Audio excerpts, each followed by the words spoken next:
Hello বন্ধুরা, চলে এসেছি বাঁশবেড়িয়া। আপনারা জানেন যে বাঁশবেড়িয়া কার্তিক পুজোর জন্য বিখ্যাত। হ্যাঁ বন্ধুরা, যেমন দুর্গা পূজার জন্য বিখ্যাত কলকাতা এবং কল্যাণী আর জিরাট বলাগড়, ঠিক তেমনি কালী পুজোর জন্য বিখ্যাত বারাসাত এবং নৈহাটি। আর কার্তিক পুজোর জন্য বিখ্যাত হলো বাঁশবেড়িয়া, সাহাগঞ্জ এবং চুচড়ো। আজ বাঁশবেড়িয়ার বেশ কয়েকটি পুজো মণ্ডপ আপনাদের দেখাবো। এখনও সমস্ত পুজো মণ্ডপ কমপ্লিট হয়নি। আশা করি 16ই নভেম্বর অর্থাৎ কার্তিক পুজোর আগেই তা সম্পূর্ণ হয়ে যাবে। এবং জানিয়ে দেবো আপনারা কোন রাস্তা দিয়ে গেলে কি কি মণ্ডপ দেখতে পাবেন। অর্থাৎ বাঁশবেড়িয়া কার্তিক পুজোর যে রুট ম্যাপ রয়েছে তা আপনাদের সম্পূর্ণ বুঝিয়ে দেওয়া হবে। তাই ভিডিওটি সম্পূর্ণ দেখুন এবং যে কথাগুলো বা যে রুট ম্যাপ দেওয়া হচ্ছে তা ফলো করুন। তাহলে আপনারা সমস্ত কার্তিক পুজোয় যে মণ্ডপগুলো রয়েছে বাঁশবেড়িয়ায় সবকটি আপনারা দেখতে পাবেন। বাঁশবেড়িয়ায় মোট 255টি কার্তিক পুজো হয়ে থাকে। এই 255টি ছোট বড় কার্তিক পুজোর মধ্যে যে মণ্ডপগুলো সবচেয়ে সুন্দর হয়ে থাকে তা আপনাদের সামনে তুলে ধরছি। আর এই যে রুটমার্ক দেওয়া হচ্ছে তা কল্যাণী থেকে আসার পথে, অর্থাৎ কল্যাণী ব্রিজ পার করে আপনারা প্রথমেই চলে আসবেন। কল্যাণীর ব্রিজের দিক থেকে এসে প্রথমেই ঢুকবেন হংসেশ্বরী মন্দির যাওয়ার রাস্তায়। হংসেশ্বরী মন্দির যাওয়ার রাস্তায় প্রথম যে পুজো মণ্ডপটি দেখবেন তা হলো জুনিয়র বালক সংঘ। জুনিয়র বালক সংঘের থিম এবছর মায়াজাল। এরপর কিছুটা অগ্রসর হলেই, অর্থাৎ হংসেশ্বরী মন্দিরের দিকে অগ্রসর হলেই আপনারা দেখতে পাবেন জামাইগুলি। জামাইগুলিতে দুটি পুজো হয়ে থাকে। প্রথম যে পুজোটি হচ্ছে তার থিম লেবার, চাইল্ড লেবার। এখানে যে থিম করা হয়েছে তা আপনাদের তুলে ধরা হয়েছে। আর ভেতরে যে জামাইগুলির যে কার্তিক ঠাকুরটি হয় তা এখনও কমপ্লিট হয়নি, তাই আপনাদের তুলে ধরা হলো না। অভিযাত্রী সঙ্গের ঠাকুরটি দেখে রওনা হবেন হংসেশ্বরী মন্দিরের দিকে। হংসেশ্বরী মন্দিরের সামনে দুটো পুজো হয়ে থাকে, সেই দুটো মণ্ডপ আপনারা দেখে নিতে পারেন। যার একটি মণ্ডপ কমপ্লিট হয়েছে, যা তুলে ধরা হয়েছে, এবং অপরটি এখনও কাজ চলছে। এরপর অগ্রসর হবেন বাঁশবেড়িয়া স্টেশন রোডের দিকে। হংসেশ্বরী রোড ধরে বাঁশবেড়িয়া স্টেশন রোডের দিকে গেলে যে মণ্ডপগুলি পড়বে তা কয়েকটি আমি তুলে ধরেছি, আপনারা দেখতে পাচ্ছেন। পথে যেতে যেতে দেখতে পাবেন বেশ কয়েকটি ছোট বড় পুজো। এরপরেই দেখতে পাবেন নারায়ণ সংঘের পুজো, যেখানে নারায়ণ পুজো হয়ে থাকে। তার পাশেই রয়েছে 60 ফুটের উঁচু শিব মূর্তি। এই শিব পুজো এখানে হয়ে থাকে।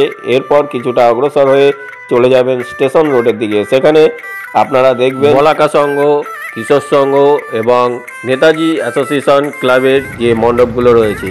নেতাজি অ্যাসোসিয়েশন ক্লাবের যে মণ্ডপ রয়েছে তা সম্পূর্ণ কাপড় দিয়ে, অর্থাৎ তাঁতের কাপড় দিয়ে তৈরি করা হয়েছে। অসাধারণ সুন্দর সেই মণ্ডপ। এবং কিশোর সংঘের যে মণ্ডপটি করা হয়েছে তাও অসাধারণ সুন্দর।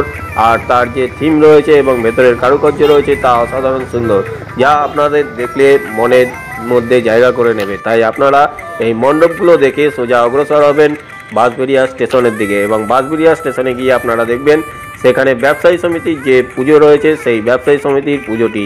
এবারে ব্যবসায়ী সমিতির যে থিম রয়েছে তা একটি পাহাড় তৈরি করা হয়েছে, যা পরিদের পাহাড়। আর ভেতরে যে সূক্ষ্ম কাজ করা হয়েছে তা আপনারা দেখতে পাবেন। এরপর বাঁশবেড়িয়া থেকে বেরিয়ে চলে আসবেন কাটাপুকুরের দিকে। কাটাপুকুরের দিকে আসতে বেশ কয়েকটি পুজো মণ্ডপ পড়বে, যা আপনারা দেখতে পাবেন। এবং তারপর আপনারা অগ্রসর হবেন সোনাশিলের যে পুজো মণ্ডপটি রয়েছে তার দিকে। সোনাশিলের পুজো মণ্ডপ এবার খুব সুন্দর করেছে, যা আপনারা দেখতে পাবেন আমার পরবর্তী ভিডিওতে। এরপর সোনাশিলের যে মণ্ডপটি রয়েছে তা দেখার পর আপনারা সোজা গঙ্গার দিকে চলে আসবেন। গঙ্গার দিকে যে রোড রয়েছে সেই রোডে উঠে আপনারা প্রথমেই দেখতে পাবেন কুণ্ডুগলির কিছু মণ্ডপ। কুণ্ডগুলিতে এবার যে মণ্ডপ করা হয়েছে তা হলো হাটে বাজার। হাট বসেছে বাঁশবেড়িয়ায় শুক্রবারে, তা আপনারা এখানে দেখতে পাবেন। কুণ্ডগলি থেকে বেরিয়েই আপনি দেখতে পাবেন মিলনী সংঘের যে মণ্ডপটি রয়েছে তা। এই মণ্ডপটি একটি রুদ্রাক্ষের দিয়ে তৈরি করা হয়েছে। অসাধারণ সুন্দর কাজ করা হয়েছে ভেতরে। এরপর কিছুটা অগ্রসর হলেই দেখবেন সূর্যতরণ সংঘ। সূর্যতরণ সঙ্গে যে মণ্ডপটি করা হয়েছে সেটি হোগলা পাতা এবং বাঁশ পাতা দিয়ে তৈরি করা হয়েছে। হোগলা পাতা, বাঁশ পাতা দিয়ে এখানে একটি প্যাঁচার মূর্তি তৈরি করা হয়েছে।